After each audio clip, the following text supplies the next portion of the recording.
आज हम सीखने वाले हैं रासायनिक समीकरण को संतुलित कैसे करते हैं। रासायनिक समीकरण को संतुलित करने से पहले हमें ये जान लेना चाहिए कि संतुलन का मतलब होता क्या है या संतुलित का मतलब होता क्या है। तो संतुलन का मतलब होता है बराबर। तो अब हम रासायनिक समीकरण को संतुलित करना सीखेंगे। यहाँ पे मैंने एक एग्जाम्पल लिया है जो कि हमारे बुक के क्रियाकलाप 1.1 से ही लिया है मैंने। अब संतुलित करने से पहले हमें ये जान लेना चाहिए कि जो लेफ्ट साइड वाले तत्व होते हैं इन्हें हम अभिकारक बोलते हैं और जो राइट साइड वाले तत्व होते हैं उन्हें हम उत्पाद बोलते हैं। तो आइए हम पहले लेफ्ट साइड में उपस्थित तत्वों को देख लेते हैं। तो यहाँ पे मैग्नीशियम और ऑक्सीजन दिया हुआ है।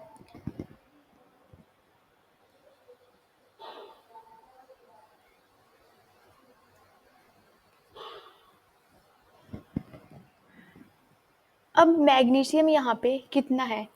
यहाँ पे मैग्नीशियम 1 है, तो हम यहाँ पे 1 लिख देंगे। यहाँ पे मैग्नीशियम के अणु कितने हैं? 1 है, तो हम यहाँ पे 1 लिख देंगे। और ऑक्सीजन के जो अणु हैं वो कितने हैं? वो यहाँ पे 2 हैं, तो हम यहाँ पे 2 लिख देंगे। अब हम ठीक ऐसे ही राइट साइड में उपस्थित तत्वों को देखते हैं। यहाँ पे क्या दिया हुआ है? Magnesium oxide.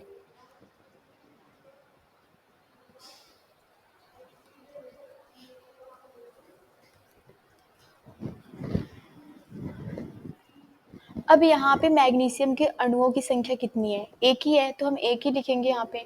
और जो ऑक्सीजन के अणु है वो कितने हैं? वो भी 1 है, तो हम यहाँ पे 1 लिखेंगे।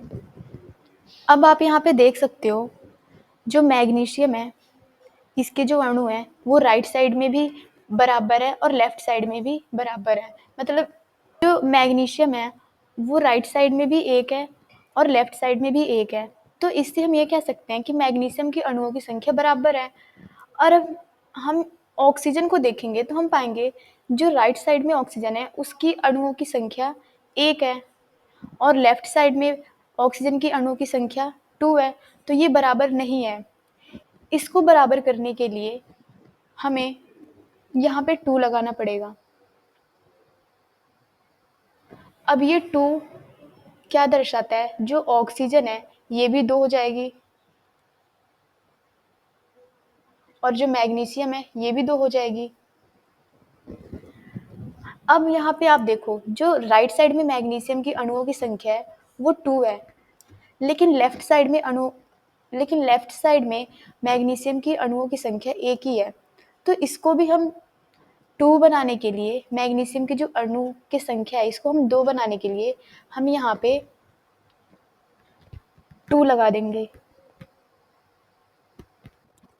जिसकी वजह से जो लेफ्ट साइड में मैग्नीशियम की अणुओं की संख्या है वो 2 हो जाएगी।